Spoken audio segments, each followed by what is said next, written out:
20 years of marriage, and we practice what we preach. Our mission: to change the way couples relate to one another and teach them the skills needed to improve the quality of their relationships. This is the Couples Academy Show. Well, good morning, everyone. Welcome to the Couples Academy Show. It is Friday, and you know what that means. It is time for Ask the Experts. That's right. Whatever your question is, we want you to post it in here. Whether you're single, dating, in a committed courtship, engaged, or married, Couples Academy is the place where you can get the solution to your problem, the answer to your question. So come on, put it in the chat. Put it in the chat. Put it in the chat. Don't wait till 2 minutes before the end of the show to get what you came to get. So my name is Asani Pettiford. I'm Lakeisha Hines. I'm Jeff Wade. I need some energy, folks. We about to give these people life. Getting the show started, man. You're gonna have it. You got it. Guys, this is your day. There have been people from all over the world that have been reaching out recently, from Afghanistan, from Nigeria, from places all throughout Latin America. Listen, I tell you about the show. This is the place where you can come and get the answers that you're looking for. Really quickly, Last Chance Weekend is coming up. Second weekend in November. Calls are coming in. I'm excited about it. We're booking them. If you haven't secured your spot, please go ahead and do so. November the 11th through the 13th is the next one, and then December the 9th through the 11th. It's an opportunity for you to bring transformation to your life. Also, we have the Foundry experience. We're excited about that. January the 20th through the 22nd. We're more than halfway full already, and we're yet still 3 months away. Don't mess up. See, what happens is procrastination could be the very thing that destroys your potential, that destroys your future. Overcome it. Just sign up today. Get what you need to get, because it's going to be an amazing way to start the new year off. All right, guys, we're going to dive into these questions. We got a lot. Lakeisha, could you lead us off with because sometimes my eyes and sometimes the way what it is. Yes, listen, can I shout out the people? Sure. Hey, good morning, Ben, Faithful Ben. Hello, Derek. Team Smith is in the house. Hey, Black Butterfly. Just letter A. Okay. Hi, Darnell. Good to see you. So you want me to post one of these questions? Actually, you know what? Let's jump to A. Let's start off with this particular question. I think it's a good one. How do I deal with my spouse not showing remorse anymore after a year after the affair? That's a very good question, because some would say, listen, I already did all of that. I mean, my God, we spent a whole year dealing with this. Can we just move on? Like, how much remorse do I need to show? Do I need to be sad every single day? Do I need to apologize every single day? How much can a brother take? How do you answer this question? Well, for me, I think, what does remorse look like? How are you defining that? Because they may be showing remorse, but just not in the way that you desire to see it. And then what have you communicated in terms of what you need from your spouse on your journey toward healing and transformation? And what are you doing to heal yourself? What responsibility are you taking for your own healing and transformation? So I just think sometimes, we have expectations that have not been communicated to our spouses. And so we can't hold people responsible or accountable for things that they never knew were expectations. So that's where I would start. Jeffrey? Well, I think, we're all looking for happiness, right? And the problem is that we look for it in objects and beings and situations and circumstances. And if you're looking for your husband to show remorse so you can feel happy again, you won't find it there. What you will find is, if you look inside, happiness begins within. And that's a longer conversation, obviously, but happiness begins within. And if you can find that happiness, is he doing the things, if you were happy, is he doing the things that would complement your happiness and your well-being? That's a better scale and a better judgment call. And as you both, if I can connect with you both, are saying it does require having conversations. I think oftentimes there is a disconnect between the one who's looking to receive the remorse and the one who's expected to offer it or to have a disposition or an attitude of remorse, Mhm. because it looks differently or shows up differently for different people. And this is why we say it's important that you two have to have a working operational definition of what remorse is and how it needs to be shown. Some people truly feel it on the inside, but don't know how to communicate it or express it outwardly. It requires vulnerability. It requires a level of intimacy. It requires a level of communication that a lot of couples struggle with. And so, if we're already struggling in all these other areas, then I'm tiptoeing.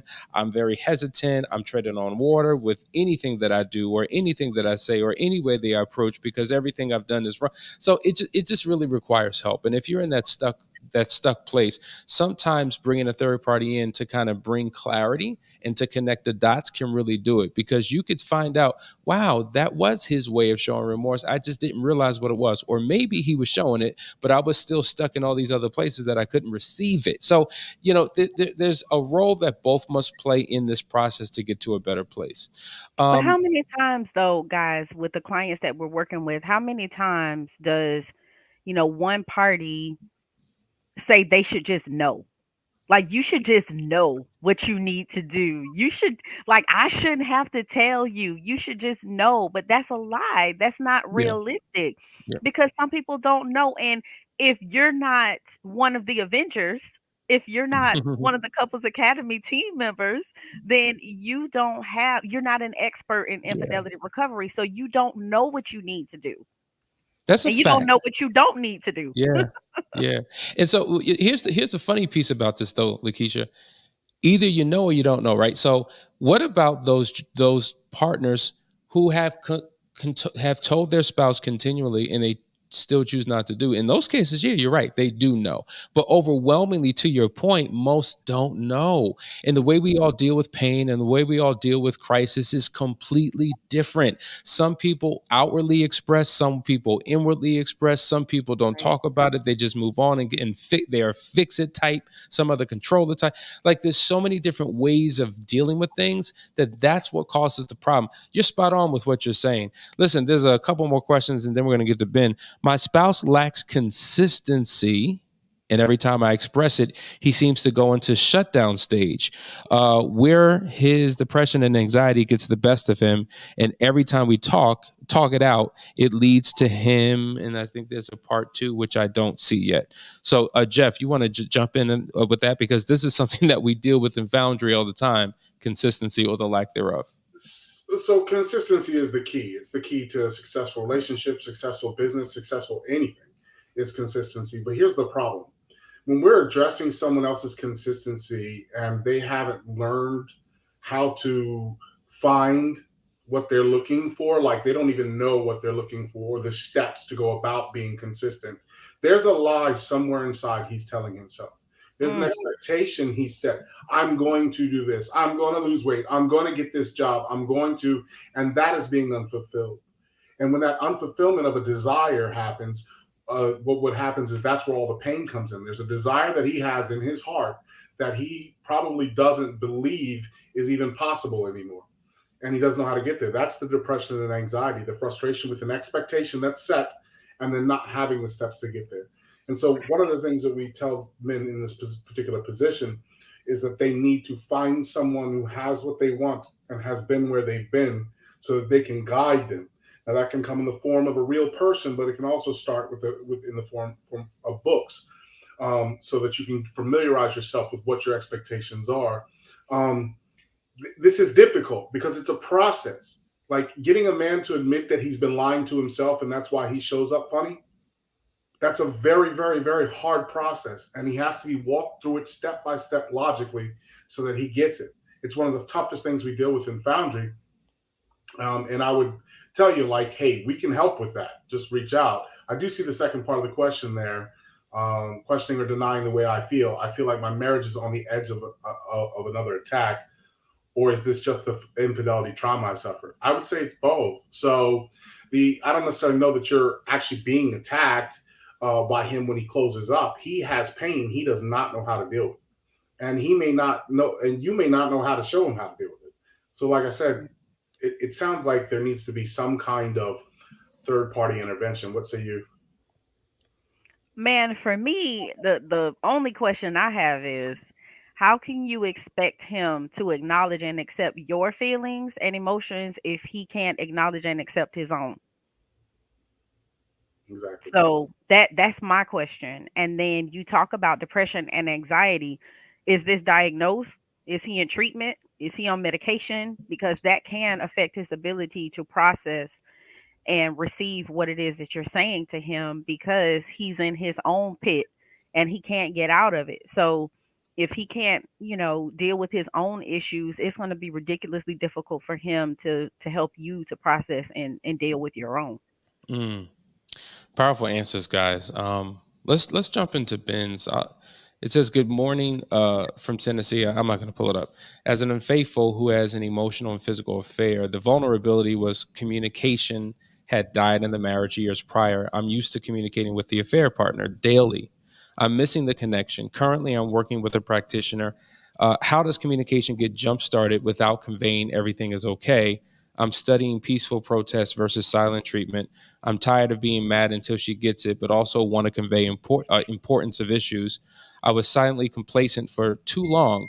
Also, as a personal trainer, fitness is never discussed. Train together. I mean, these are like notes.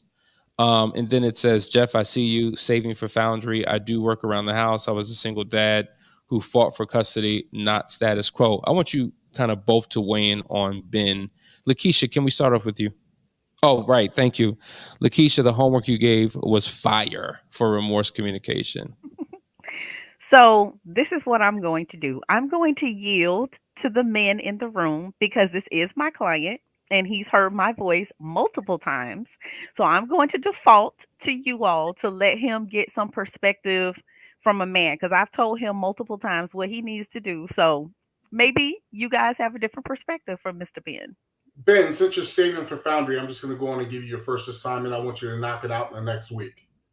Okay? So we're going to act as if you're in Foundry already. I want you to read the book, What Radical Husbands Do. What Radical Husbands Do. That's going to be your first assignment anyway when you jump in the course. We have another book that we want you to read, but I want you to read that. And I don't want you to make another comment on this show until you finish that book. Mm.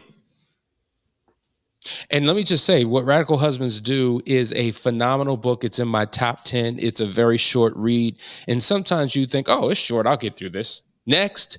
And the reality is, with certain books, you want to read them again and again and again because repetition is the mother of all learning. I'd rather read one book 10 times than 10 different books one time because it's easy in, easy out, and it doesn't sink in. And what I would tell you is that book will guide you through a specific process that will walk you in a place of healing, restoration with your spouse, and it will give you insight on what marriage is and on your wife that you may not currently have. Most of our decisions are based upon a deeply embedded belief system that oftentimes does not serve us. So this allows you to Does not work. Yeah. Okay, I can't help it. I got to say something. Ben, be the change you want to see. And that's it. That's all I got for you right now. Be the change you want to see. Ben, I'm going to go on and give you also, look, forget the art of war. The art of war, you're not at war. You don't want to be at war with your wife. You don't want to use those tactics with your wife. I just saw him say that. It's his most read book. Put art of war away. We'll deal with that when we get the marriage straight. That's the problem. I know, that's the problem. Look, read What Radical Husbands Do. That's your first assignment. Don't comment in here again until you get it done. And then, as far as getting communication to where you can get her to see things your way and act in your way, first, read Radical Husbands Do and then do those things. Second thing, read Open Her so that you learn how to communicate with a woman much, much better. Third thing, cut your soul ties from your affair partner. Absolutely kill that. You got to kill that because you're never going to make progress until you do that. Burn all the ships. That's in What Radical Husbands Do. And let me tell you something. You were just given three specific tasks. What Radical Husbands Do, Open Her, 2 phenomenal books, and to cut your affair partner ties. So then, now my question is, how teachable are you? Right? So we can continue to talk about the same problems. We can continue to harp on all that is wrong. But what are you doing? How teachable are you? How coachable are you? Will you do what is instructed to get the change that you're looking for, or will you continue to do the same things but complain about it? That's insanity. And I know, Ben, you're not insane. I know you want more. It requires that you do more. Listen, guys, you're watching the Couples Academy show. This is Ask the Experts. We'll be right back to answer more of your questions. Let's go to this quick commercial break. And in the meantime, put more questions in the chat so that we can respond to them on the other side of this break. Stay right there. Hey everybody, my name is Hassani Pettiford. And I'm Danielle Pettiford, and we are the co-founders of Couples Academy, and we cannot wait to join you all the way in Lagos, Nigeria. Yes, for the International Family Life Practitioners Conference. Listen, it's going to be happening on October 20th and 21st at 9 a.m. It's going to be at the David Christian Center, so make sure you show up. If you're a therapist, a practitioner, a coach, if you're anywhere in the marriage space and you want to take your business and your ministry to the next level, be there.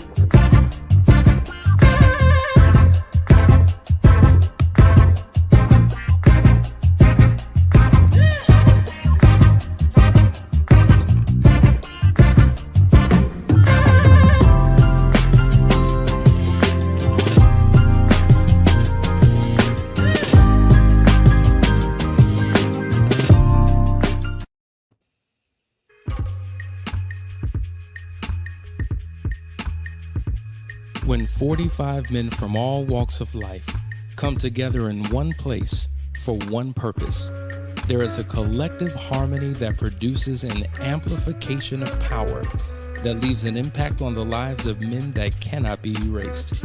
A fraternity of legendary men, all at the tipping point, on the precipice of greatness, meeting for one weekend to turn their worlds inside out.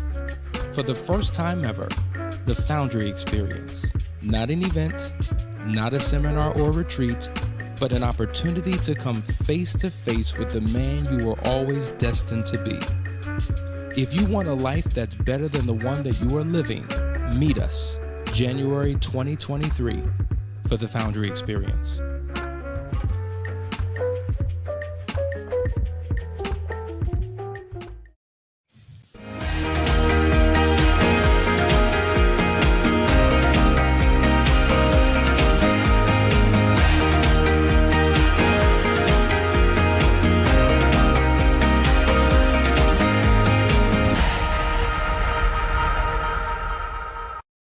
Hey guys, we're back. You're watching the Couples Academy show. We're answering your questions today. We're going to dive right in. Lakeisha, let's start us off.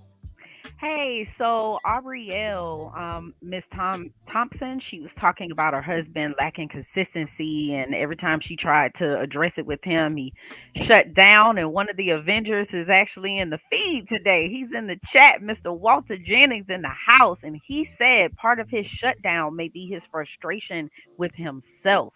He wants to be consistent, but needs to get unblocked. Foundry would be an excellent resource for him. And then Aubrey wanted to know, is Foundry for members only? Because somehow somebody misinformed Aubrielle, and told her that it's for members only.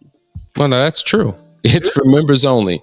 Let me just say, every male who's on the Couples Academy team has been through Foundry. Every male who has gone through a recovery process, who's realized that, you know what, we've worked on the marriage, but there's some things within me that need to change and transform, has been through Foundry. Foundry is an opportunity for him to become his best self. There's a question further below that I want to tie into this, and it comes from Kimberly. And she asked a question. She says, how do I get my husband stop?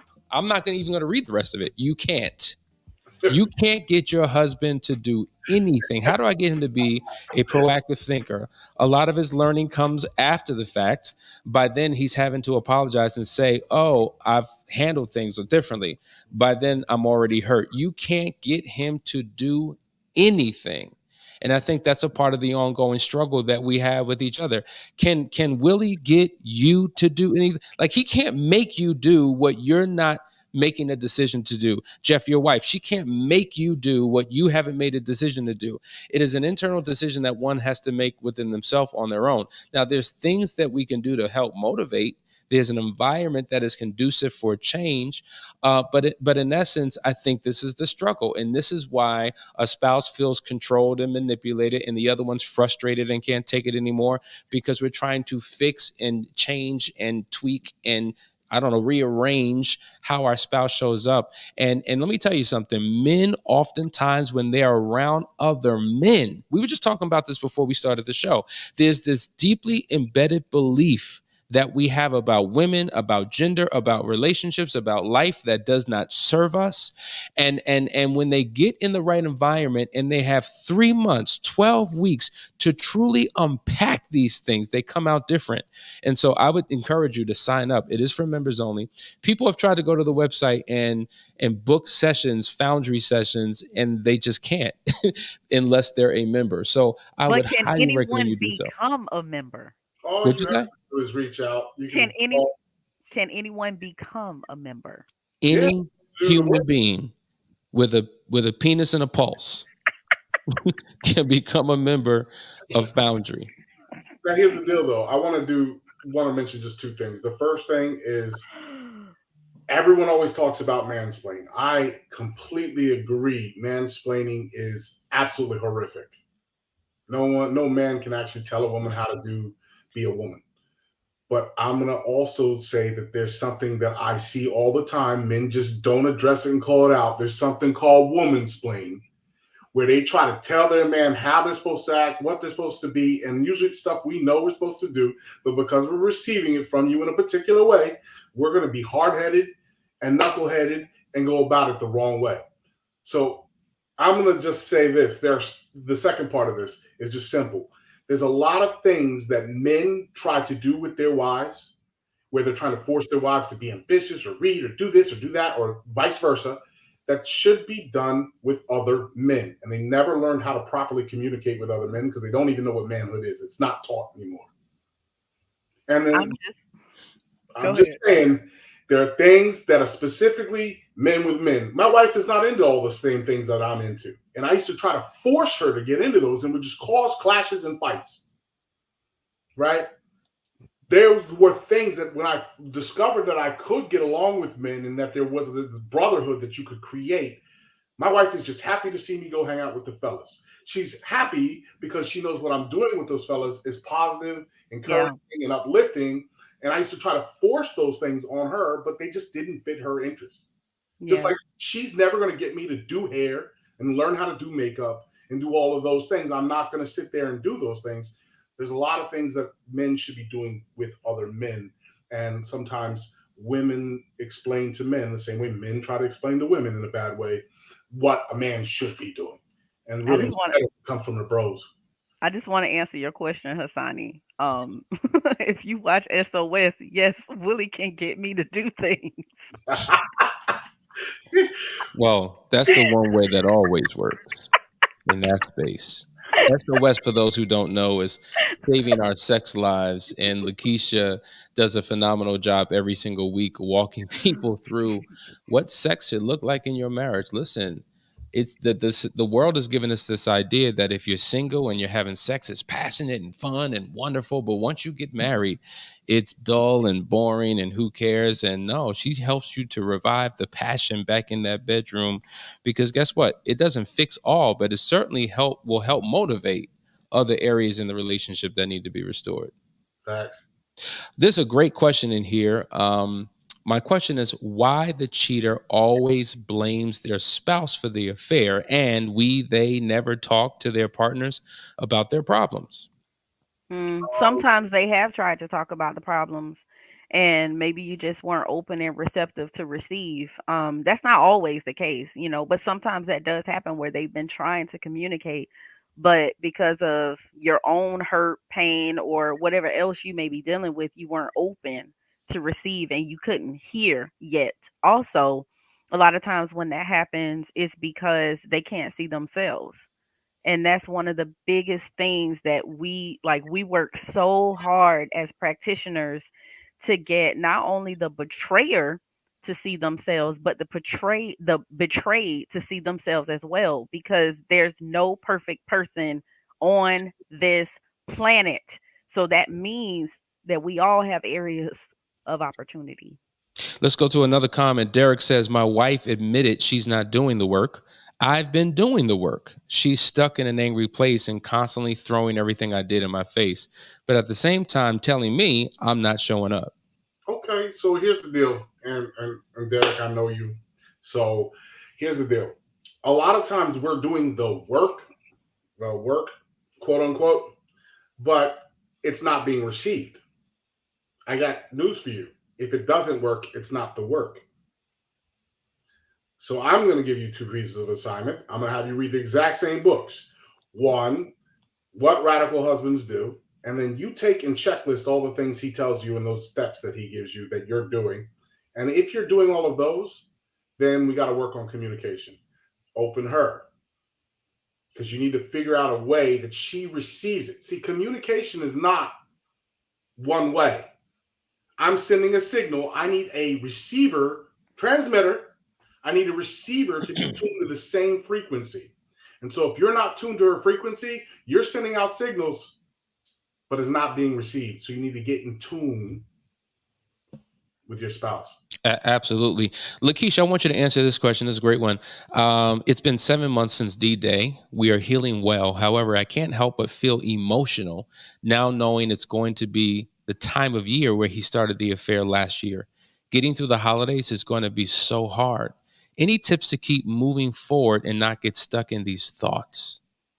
Hey, Amanda. So 7 months, that's still fresh, sis. Like, that's not, honestly, in the grand scheme of things, it's not a lot of time as it pertains to infidelity recovery. Um, but that's not to say that you couldn't be further along if you had been doing certain things along the way. So I don't know what you guys have been doing. I don't know what you've done to heal from dealing with infidelity, and also you're coming up on your 1 year anniversary, and I think everybody struggles with that, coming up on that 1 year anniversary. So how do you keep moving and not get stuck? Make a choice. Decide that you're not going to get stuck. Make a decision that you are going to move forward, create new memories. You know, that 1 year anniversary, you get to decide whether or not it's going to be a celebration or if it's going to be devastation. You get to decide. So make up your mind right now. You know the anniversary is coming. Make up your mind right now that you're not going to allow D Day to create these emotions and put you in this funk. It's like you're already preparing yourself for being in this dark place. So make a decision that you're not going to allow that to happen. You got to feel the feelings. It's going to come up for sure, but it's what you do with them when they come up. You get to decide again if you're going to allow it to consume you in a negative way, or if you're going to let it come up, process it, deal with it, and then move forward. But you got to work on creating some new memories with each other. Excellent answer. Let's jump to the next question. I want you to start off, Lakeisha, and then Jeff, you could take over. Do you have a top 3 reading list for women? I deal with anxiety about my partner's infidelity, lack of trust. The wall is up, and I express resentment. I'm stuck. Whatever books you two recommend, I certainly have one in mind. Well, I mean, there is one that I would love for you to get, but you got to join Unearthed to get it. So you definitely need to get that book. You need to join Unearthed. But I love reading books about how, and I don't have a specific one. I can't remember the name of it right now. It's on my bookshelf. Maybe I'll grab it and put it in a post. But it's really about, I think it's like 100 ways to please your husband. Mm-hmm. This is my focus, you guys. It's all, take the focus off of yourself. While you are so busy focusing on yourself, you're not thinking about how you may be showing up in a relationship, or how you have showed up in a relationship, because you're so stuck in your hurt and pain. So for me, I really chose to start looking outwardly in how my behavior impacted my husband and how I wasn't showing up, because when people are not receiving me or responding to me in the way in which I desire them to, I look at me first. You know, I ask the question, why? What is it that I may have done that contributed to getting this response? So you guys are the book gurus, so I'll let you give the specific books.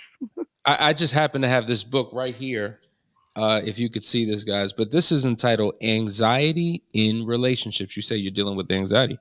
How anxiety ruins relationships and why you need to stop feeling insecure and attached in love. Learn to identify irrational behaviors that trigger anxiety with practical strategies right now. That's a very long subtitle, but it really clarifies the book. Anxiety in Relationships by Levin Tatkin. Just Google anxiety in relationships or just put it into Amazon. It'll come up. It's a red book. This is what it looks like. And it's really, really, really good. It first starts off by telling you what anxiety is, what happens inside your mind, inside your body, what you begin to experience, and then it puts it in the context of relationships. And the reality is, yes, there are things that your spouse may have done that has created the anxiety, but the reality is also that you may have come into the relationship with anxiety and things of that nature. So it talks to you and walks you through how to get to a place of healing and restoration. Anything from you, Jeff, in terms of a book? Yeah, I'm going to recommend Inner Engineering by Sadhguru because obviously there are things happening inside of you that you do not have control over, right? And so, the whole world could be in perfect alignment. Everything could be going well with the world. No explosions outside, no storms, no anything. And yet one bad thought enters your head and the whole world is falling apart. There's a Yeah. problem with that. So what we need to do is learn how to control our thoughts and choose which thoughts we connect to our emotions. So when a negative thought is, we need to be able to push it away. Inner Engineering is a great book on how to construct that whole mind, emotion, and body connection. Powerful book. Sadhguru is just incredible. I mean, just one little dose of him, you're like, he cracks your brain right open and just begins to just impact you in an extraordinary way. We have a lot of questions. And Shelby says, hey, how can I get my husband to trust me again? Every time he goes to work, he thinks I'm doing something when I ain't doing nothing. How can we move forward from the past stuff? Well, I guess my question would be, have you, number one, gone through any type of recovery process? If you have not gone through a recovery process, simply trusting you can seem impossible. We say this all the time, that a person can make a decision to trust, but trust is gained over a period of time. And it comes back to that word consistency. When I continue to show up the right way over a period of time, your partner begins to trust you, because right now they don't trust anything about you. But if we could place you in the system of accountability, I trust the system, I don't trust you. But as long as you're in the system of accountability, I'm good. And then I got to monitor your behaviors, right? I'm going to trust that you're going to continue to do the wrong thing by observing your behaviors. Or I'm going to trust that you're going to continue to do the right thing. Why? Not by what you say, but by observing your behaviors. And seeing that consistency allows me to begin to restore trust. Then the other thing is, are you living a transparent life? Are you clandestine? Are you secret? Do you compartmentalize? Do you not open up? Are you not an open book? Like, there's got to be current honesty, which is one of the components of radical honesty. And when those things are in place, trust will begin to be restored. But don't expect it to be an overnight thing. It does not happen like that. So I hope that helps. Let's go to another question. Chris says, I don't know if I can work it out or cut my losses. She lies about a guy at her job, lied about the gym, just lied about everything. How do you deal with that? I feel stupid staying. You guys need to get some help, and you need to get help immediately. Gosh, I wish every client that I had, I could catch them at this stage, because usually when we get you, you've already been through months and months, sometimes years of dealing with hurt and pain and the devastation of infidelity. So we're trying to get through all of that before we can even get to what the precursor issues were. So, like, this is such a critical time. And I just reach out, contact us, see if she's willing to get in front of someone, bring in a third party so you guys can get the help that you need. Thank you so much. Shelby says, and do you all do a virtual foundry, or do you have to be in person? Yeah, our programs primarily are all virtual. unless we're doing like a last chance weekend or a private marriage intensive, which is in person. Our weekly counseling sessions are virtual. Our Foundry experience is virtual. Our Unearthed experience is virtual. Our half-day solutions, one-day intensives, primarily everything is virtual, except when we're having a retreat. So our Foundry retreat, which we happen in January, that is in person. So you could be anywhere around the world. We have people in Australia. We have people in Europe. We have people in Africa who are part of our Foundry organization. So I hope that helps and gives clarity. And the link can be found in the description of this video. So please click on it to get more information and sign up today. Hey, so I just wanted to respond to Kimberly. She said, as the wife, I've read Open Her and What Radical Husbands Do just to get an understanding from a male perspective so that we both can grow. What? This is amazing. Can she get a bomb? Can she get a microphone drop? I'm like, this is what I'm talking about. That's exactly what I was saying. Literally, man, that's exactly what I was talking about. It's not that you're not hurt. It's not that you don't have pain. It's not that you haven't, your husband hasn't done things to you or your spouse hasn't done things to you to hurt you. But it's take control of the things that you can control. And the only person you can control is you. I love it. Yeah. And let me just say this. Open Her is actually written by a woman. Of And course so it is. men are getting a woman's perspective Hmm. on what other because the reality is, yeah, Danielle, yeah, I know, yeah. But then when I read it in a book and I'm like, oh, see, understanding your wife can happen when you begin to understand women. Amen. Right? So I say this all the time. Like when Jeff, you can relate to this. In the corporate world, how do you be successful? They say study your industry, study your company, and then study your product or your service, right? Industry, company, product or service. In the realm of what we do, study relationships, study the opposite sex gender, and then study your spouse. So I have a general idea of what relationships are like. Now I really understand what women are like, which gives me a better perspective on my wife, right? And so that book, Open Her, I tell you, man, it is phenomenal. It is phenomenal. And so I love the idea that you read it too. I'd encourage people to read these books together. I say to men all the time, listen, don't hide. Don't grow in the dark. Don't transform your life separate from your spouse. Like, let her know. Share with her what you're reading. Give her your insight because it begins to rebuild the trust process as well. Because the question often is, what are they doing in this Foundry group? And are they really doing the work? And does it have anything to do with our marriage? And, when you begin to open up and be transparent, you'll realize, man, this is exactly where my spouse needs to be. Absolutely. Another question? Oh, here's a good question, man. Yeah. What can you advise men when it comes to their self-esteem? Because this is one of the issues that I'm dealing with in addition to my trust issues after my partner's affair. Thanks. So this whole knowledge of self stuff, where we're actually trying to figure out our own self-confidence, being okay with you. When you're dealing with self-esteem issues, it's because you've been trying to live up to someone else's standards the whole entire time, and you stop dreaming. You stop creating a vision for yourself. You've just decided to go along to get along. Mm. Yep.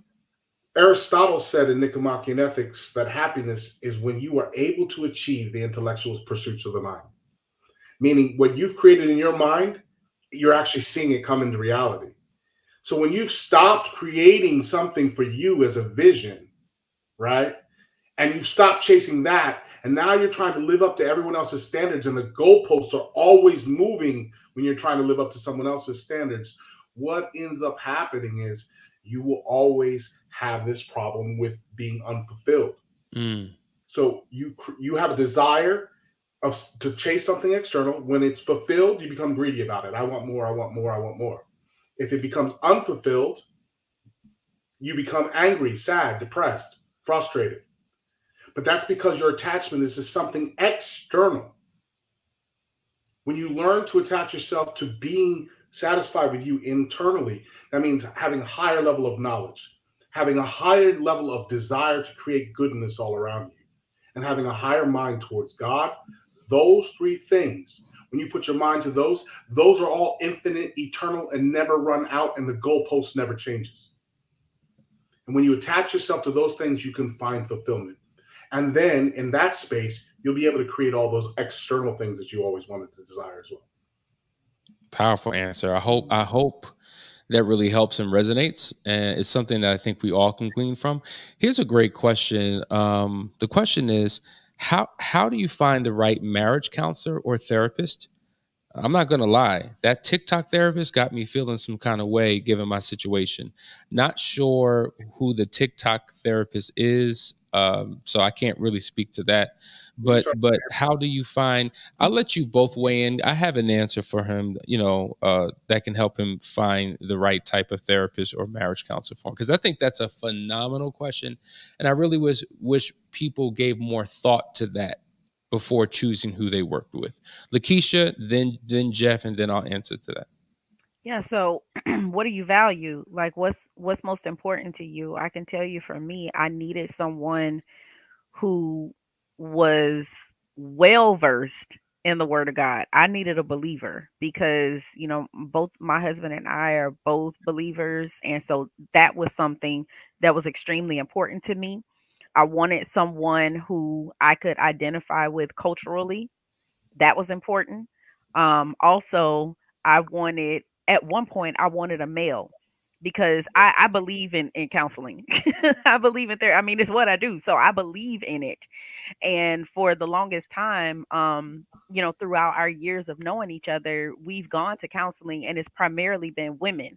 So at a season in our life, I was really focused on getting a black male because I wanted my husband to make sure that there was someone there who could really understand things from his perspective. So it really depends on like what season you're in your relationship and what you value and what's most important to you. But ultimately, I wanted somebody who had been through what I've been through. Like that was critically important to me. So I think it's what you value and what's most important to you. All right, so Chris, I'm going to summarize all of what Lakeisha said into one thing, which is the first principle and first rule in Foundry. Who who do I listen to? I listen to people that have what I want and have been where I've been.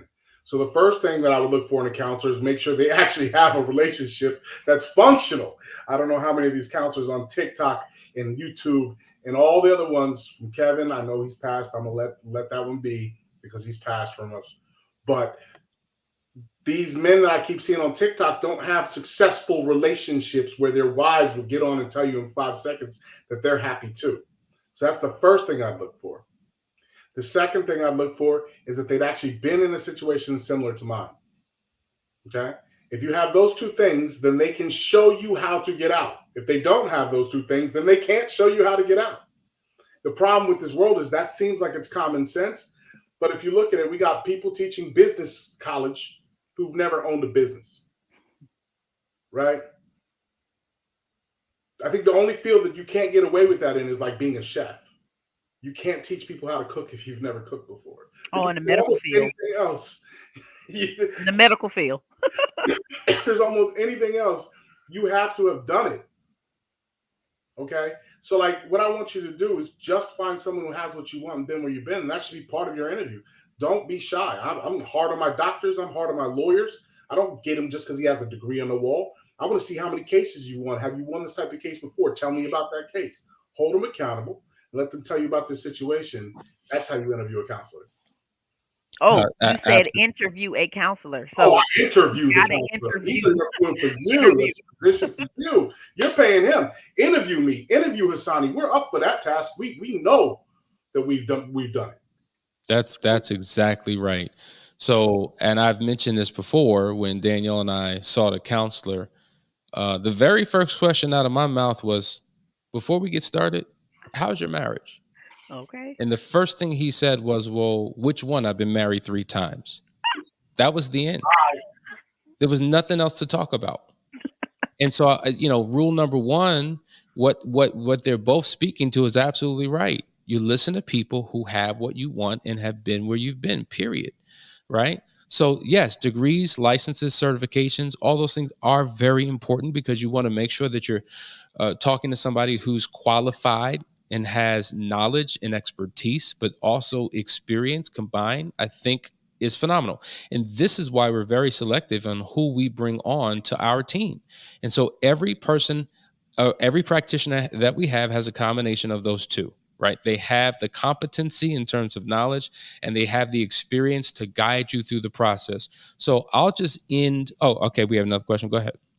No, Walter said, check the fruit. It's important to do your due diligence and vet any service or resource you're thinking about securing. Yeah, why isn't Walter on this show right now? What's Man, going on? where you I don't at, Wally? understand it. Where you at? But to give you if you're looking for a counselor, somebody who can help you in your situation, take a look at this.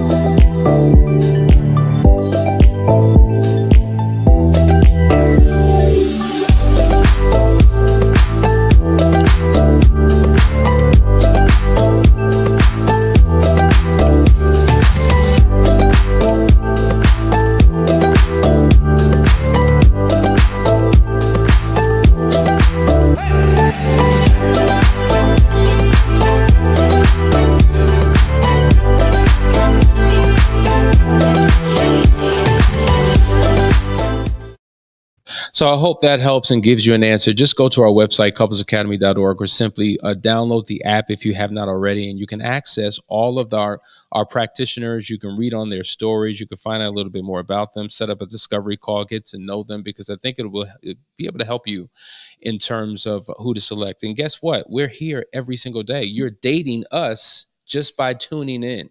You're getting an idea of our philosophy, what we think, how we navigate through things, our methodology. And so that's what I would say. Don't just scroll through. I was about to say yellow pages, as if those exist anymore. Don't just scroll through a website and just randomly pick somebody. Get to know them. And that's why we do this show. All right, we have a couple more questions. So thank you for your patience and hanging out with us today. Sean says, good morning. When you all have the time to take care of your family and make time, when do you all have the time to take care of your family and make time for an affair? Also go to work and do other activities. The last thing a betrayed spouse wants to hear is, I have a lot, going on. Makes me feel not worth the work. I understand it's not fun like an affair may be, but definitely not fun for me at all. Yes, please speak to that. Man, Sean, thank you so much for this comment because honestly, there's so many couples who go through this exact same thing Yeah. and feel this like this. Man, I've heard this so many times. I'm sure you guys have as well. But we make time for the things that are important to us. We make time, we make space, we create space for the things that matter and the things that we value. So stress is so funny because I remember having a conversation with actually one of my clients the other day, and I was reflecting on something that happened years ago in my marriage. My husband literally used to drive home, park in the driveway, and just sit there. Just sit there. He didn't come Sean, into did you hear that? He would drive home, sit in the driveway in the car like he just needed to get his mind right before he came in the house because he knew as soon as he opened the door, all hell was breaking loose on the other side of the door. There were kids swinging from the rafters. I was on a tyrant. Like it was crazy. There was so much going on. And we have four children. Okay. One of them has special needs. So he never knew like what type of day I had and what wavelength, what type of vibe or energy I was going to be putting out, what was going on with those kids. Like, and then he got real smart. He would start calling on the way home, like, do you need anything? No, I'm good. I don't need anything. But he would stay on the phone and just continue conversation because he was trying to feel my energy. so that he could mentally and emotionally prepare himself for whatever he was going to have to deal with when he got there. That's on me. I got to adjust that. I have to create a space that is welcoming, that's warm, nurturing, and inviting to make this man want to come home. So I'm complaining about why does it take you so long to get home, and why do you sit in the driveway, and la, la, la, la, la, and all this stuff. But it should be a soft place for him to land. It should be his sanctuary. He should feel like when he opens the door that he just hears the angels singing. Now, is it always going to be that way? No, because we have children, and we had a child with special needs who might be throwing a tantrum 2 hours before he got there. And I'm on 10 because I just finished restraining my child for 2 hours. So it's not always going to be that way, but the consistent energy should be a place of calm and peace, and he should feel serenity being able to come into our home. So, Sean, you, she don't know your situation, but I do. That should have hit a chord. So I'm going to tell you this, Sean. You need to reach out to Lakeisha. You do, and you need to tell your husband to get in Foundry. and let me say this too. Let me say, because this just came up for me. I'm going to say this to you too. When you are engaged in an affair, right? The other person, especially if it is a woman, the husband who's cheating with another woman, that affair partner, it is her mission, it is her job, it is her goal to make her home be everything that your home is not. So it's gonna smell good. It's gonna be clean. She gonna be smelling good. She's gonna be looking good. She's gonna feed him and rub on him and massage him and listen to him and make him feel like he's a king, and everything that you refuse to do, she's gonna make sure that she does it. So that's her goal and her mission, to make him feel the complete opposite of how he feels with you, physically, mentally, emotionally, Mm, spiritually, in every way. Hard facts. it's the I'm just truth. saying, the Wow. Jezebel spirit is still Yeah. alive. Yeah.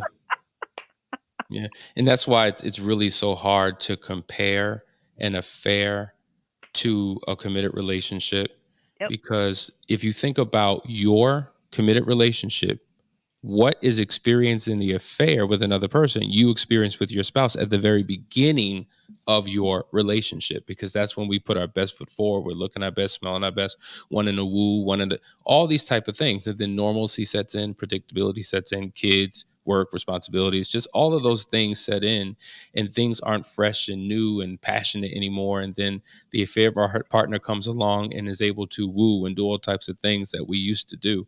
So what you're saying is true. You know I get Here's unfiltered, Hassani. You know I get unfiltered. I'm gonna try to contain myself. this is the Here's place the to do it. situation. I Here's don't want you filtered. I don't want here's you the filtered. situation, Sean. Like, for real, sis. This is it, right? She don't have to deal with his dirty draws. Like, she don't have to deal with his attitude. She don't have to deal with paying bills and the stress that comes with dealing with kids. And she doesn't know the ugly side of him. She only sees the good side of him. And to Hassani's point, the one that he used to be at the beginning of your marriage, before you guys were all stressed out and had all this stuff going on, communication breakdowns and all this type of stuff, like, she doesn't have to deal with any of that. You get the good, the bad, the ugly, just like your husband does. So the affair partner, of course, is more exciting and it's more fun over there because they don't have no bills and responsibilities and all of these things that you have to do. And factually, like I said, the affair partner typically shows out in the bedroom. They will show all the way out. Most times there are no restrictions. Whatever you want to do, I'm down. I got it. Whatever you want to do, yes. Whatever you like Coming to America, whatever you like. That's typically what it is with the affair partner. So I'm just saying. I want to put a challenge out there. This is for the men and the women. I want to put a challenge out there that's really simple. Let's try over the next week, 2 weeks, to just, for the women, if you're out in the work field, let's make our spouses enjoy our coming home. If you're at home, let's make the home someplace he wants to come home to. Let's live life by design, as Hassani always says, and not default. Let's start creating an environment that people want to come home to. And, someone wants to be excited when you're the one coming home. Doesn't matter whether you're the male or the female in this situation. What would that look like? Let's get a picture of that in our minds, and then let's just try to create it for a couple of weeks. I'm telling you, you're going to notice at first, you might get a couple funny looks like, what are you doing? But after a while of doing something consistently, you're going to see the environment will change. Now, here's the kicker to that. If you can pull this off successfully and be consistent, you won't need Hassani, Keisha, or me, or anybody for that matter. Because you're no longer thinking about yourself. You're really thinking about what's best for the relationship. Challenge, who's going to do it? Let's go to the next question. Darnell, this is the 3-parter. This came in a little bit earlier. How do I deal with knowing I'm doing everything I possibly can to make things right, but it's not getting nowhere? And also, how can I deal with the constantly being harassed about cheating and lying when I'm not, and God knows I'm not, and my spouse keeps treating me like I am based off of an assumption, and I'm doing everything possible to show her I'm not, but nothing is working. And for the past 3 days, I've gotten increasingly worse to the point where I'm feeling completely worthless. Well, this I think requires some backstory. Sometimes questions come in and we have questions about the questions, like, okay, so she thinks that you're cheating. First question I'm going to ask is why? Where does this come from? Has there been any type of infidelity or betrayal in the past? Is she haunted by the ghosts of the past and assuming you're still doing what you used to do? Have you never cheated? She was the cheater and now her conscience is bothering her. So if I did it, you must be doing it. Like, there's stuff I need to know to be able to properly give you an answer. I was on a Instagram live yesterday with a pastor in Nigeria. I'm going there next week. There's about 400 people on this Instagram live, and a question came in, and I said, I think it would be irresponsible for me to answer this question, because the way I would answer it for one couple may be different than how I answer it for another. And so though there are general guiding principles, there are situational things and relational dynamics and backstory that may affect how we answer certain questions. So I have more questions than answers, but you two feel free to weigh in however you choose. I noticed one thing that set me off right as soon as I am doing everything I possibly can. And I want to let you know the arrogance of that. Seriously. I'm going to pause there. I want you to understand the arrogance of that. Because you're doing everything you know to do. I believe that. But everything you possibly can, I don't believe that. And the reason why is that doesn't leave room for the most important thing a man can say to himself in a situation like this is, I do not know how to do this. I do not know how to make it right. And when you can admit that, that's where the help can begin. Because that's when you have room for rule 1. Who do I listen to? People that have what I want and been where I've been. So I'm going to ask you, who are you listening to? Second of all, you say you want this. I want to know, what is your willingness to learn? What is your willingness to accept change? And what is your willingness to put in the time, money, and effort? These are 2 founding principles inside of Foundry. And if you have that, then you can actually say you want it. If you're willing to do those 3 things, you can actually say you want it. And within that, you're leaving space for learning. And if you leave space for learning, the way that you're doing doesn't work. But that doesn't mean that no way works. Because plenty of people have turned this thing around. I'm an example of it.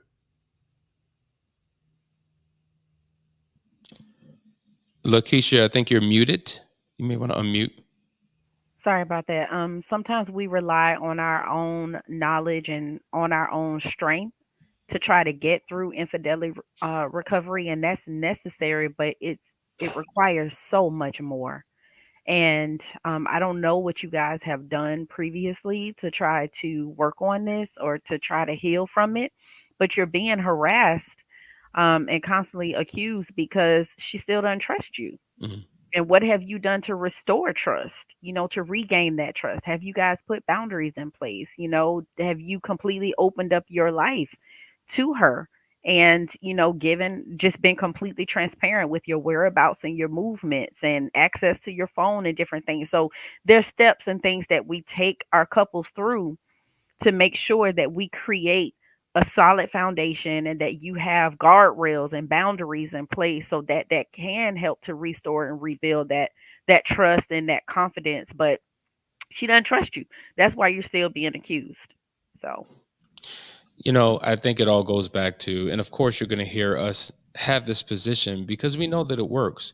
When you reach outside of yourself to get help, when you submit to someone else's wisdom, knowledge, and know how, when you connect with a third party who's qualified to guide you through a process, you can probably accomplish much more with the help of others than you can do on your own. Because to Jeff's point, you don't know what you don't know. You think you know, but you know all that you know. Even Albert Einstein says we're limited by our knowledge, right? We're limited by what we know. So if others have overcome their challenges by knowing other things, then maybe it means that you need to seek help and figure out what you're not doing right. But some people just don't like getting help. Some people don't like being told what to do. Some people just want to do it all on their own. They don't want to spend the money. I could use this money to other things. We just talked about how marriages fail after an affair. And oftentimes it's because of the refusal to get the help. That's what we were talking about yesterday. And we find that to be true in so many instances. One spouse wants it, the other one doesn't. One spouse is energetic and ready to jump in. The other spouse is hesitant and giving pause and have all these types of reservations. And it just keeps you in a stuck place. So if you want something different, you got to do something that you've never done before. I tell you, it's one of the best investments that you can make in your future. So guys, listen, we've gone for an hour. I appreciate you all for staying on. Lakeisha, Jeff, you do what you always do best. This is going to be the end of the show today, but I want you to have an amazing, amazing, amazing weekend. Love on your spouse. It's my wife's birthday this weekend, so I'm going to be busy. I got stuff to do. So listen, We'll see you Monday for another great episode. We're going to start a new series. Hope that you tune in. Tell your people about us, spread the word, join the community. And if you have any questions, reach out to us for a discovery call so we can figure out how to save your life. I did see somebody in there who said that they're excited that they're joining the Last Chance Weekend. We look forward to hearing from you and getting you guys registered. But until then, have a great weekend. See you on Monday. Take care.